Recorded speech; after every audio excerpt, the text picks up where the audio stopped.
One of the NBA's most ruthless trades in recent memory just absolutely ruined the Minnesota Timberwolves, while the New York Knicks have officially taken as big a risk as that New York broke up the Nova Knicks too early, and that the Knicks are betting on the wrong superstar. Meanwhile, for the Timberwolves, Cat was either just the second or third most important player in their run to the Western Conference Finals. He was also their franchise star for about a decade and was ruthlessly, with almost no warning, shipped to New York as Minnesota believes in the combination of Julius Randle and Donte DiVincenzo over Towns. So what are both of these teams thinking? Well, let's find out by getting with the New York Knicks. We know that for the past several off seasons, New York has been trying to pull in a big superstar. The Knicks have been linked to Damian Lillard, they've been linked to Joel Embiid, they've been linked to many players, but they were never able to make anything work. Now though, after already making a huge move and bringing in Mikal Bridges, the Knicks have brought in the ultimate wild card star in Karl Anthony Towns. Because at his best, Cat has played like a star, but at his worst, he has played badly enough to cost his team a playoff series, which means the biggest question we have to be asking is, what version of Cat is New York going to get? The Knicks, of course, believe they're going to get Cat at his best. They think he fills the need at center they have after the departure of Isaiah Hartenstein, and while Cat has gotten a lot of criticism over his career for being too soft, who can forget this infamous picture of him and DeMarcus Cousins? Regardless of his past, we just saw Cat lock in against Nikola Jokic and battle him successfully. At least successfully enough, as in the second round of the Western Conference playoffs, the Wolves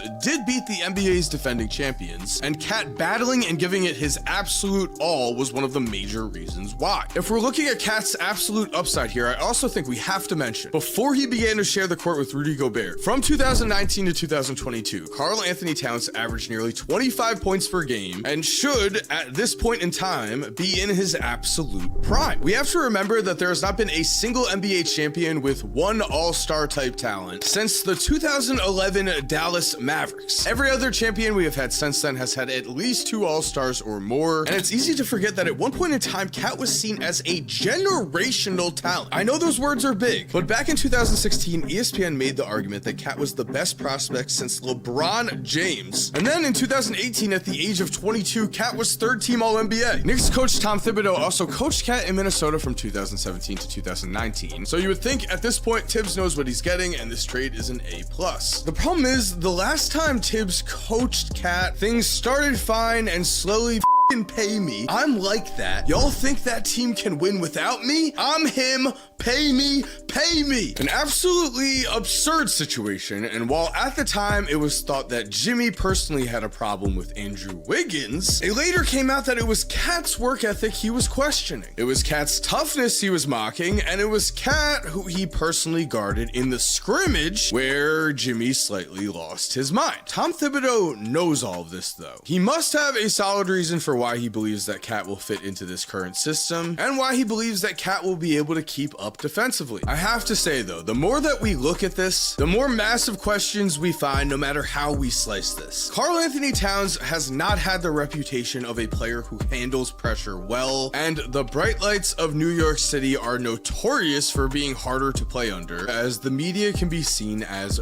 ruthless. Just being fair here, Cat struggled in a playoff atmosphere in Minnesota. It is troubling that in his playoff career, Cat has averaged just 18.8 points on 46.8% shooting, which is down from 22.9 points and 52.4% shooting in the regular season. You of course want your stars to step up in the playoffs, not take a clear step back. To be fair, somehow Julius Randle has been worse in the playoffs than Cat has, but Donte DiVincenzo was just a massive contributor for the Knicks playoff run, so this trade is a huge risk for the Knicks. Most trades though do not have the actual potential to swing a championship. Most trades do not involve two different all-stars changing places. With the Knicks, we do know a few things at this point. President of basketball operations Leon Rose has made several great moves in the last few seasons. He has built the Knicks from a laughing stock to a team that has made the second round of the playoffs in the last 2 seasons. Rose has shown he has had good decision making, and clearly he thinks that Cat's versatility at center and his offensive abilities on the court are going to make up for any deficiencies he has. So to me, best case scenario, he year, we can easily see the Knicks take the next step and battle the Celtics in the Eastern Conference Finals. Both Bridges and Towns give New York a very different lineup, but in my opinion, one with a much higher overall upside. Although I still would take Boston in a series if everyone is healthy. Especially because one of the biggest concerns of this trade is that the Knicks are giving up Donte DiVincenzo in return. Looking at Minnesota's side, there is no denying that Donte DiVincenzo was a breakout playoff star for the Knicks last season, averaging 17.8 points per game in their playoff run while finishing the year with 39 points in New York's final game. Donte is the best part of this trade for Minnesota as his contract is amazing. He will make around just $12 million in 2027. The problem is, personally, I just don't think Julius Randle fits in with the Minnesota Timberwolves at all. Julius Randle's biggest problem with the New York Knicks is that he has not been able to consistently stretch the floor as a power forward who really does not have the rim protection to play center. The Knicks solved that problem by sending Randle to the Timberwolves and getting back Karl-Anthony Towns, but now the Timberwolves have taken on that problem. Last season, Cat connected on 2.2 threes a game on 41.6% shooting from three, while Randle made 1.7 threes on 31.1% shooting. A significant difference, and in the modern NBA, shooting 31% from three is just not going to cut it. On top of this, Randle has been one of the most unreliable players in the NBA, as he has suffered injury after injury in recent years, and so for Minnesota, I have to question, what were they possibly thinking? I am extremely confused by this one, to put it lightly. The story we are hearing is that Minnesota needed to clear up cap space eventually with the upcoming extension of players such as Naz Reid, but are the Wolves really locking in this core with Anthony Edwards? We just watched Donovan Mitchell and Rudy Gobert fail to succeed together in Utah. On paper, with an offensive guard, Rudy Gobert seems to make sense as a fit. A 7'1" defensive player of the year, why doesn't it work? Because in the playoffs,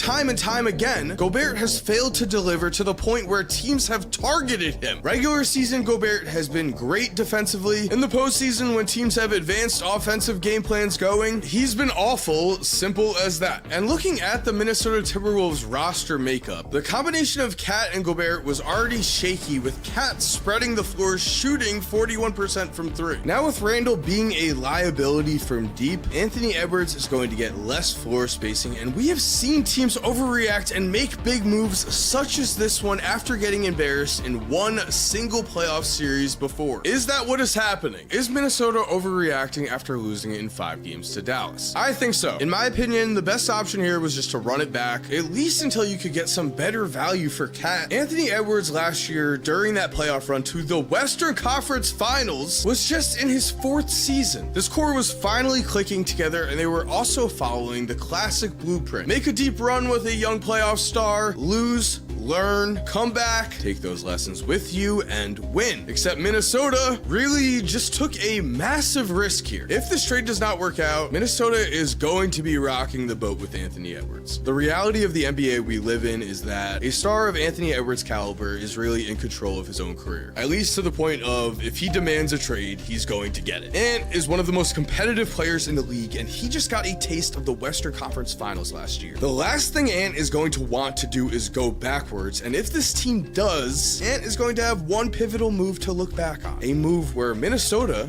gave up their franchise star without a blink of an eye. Just an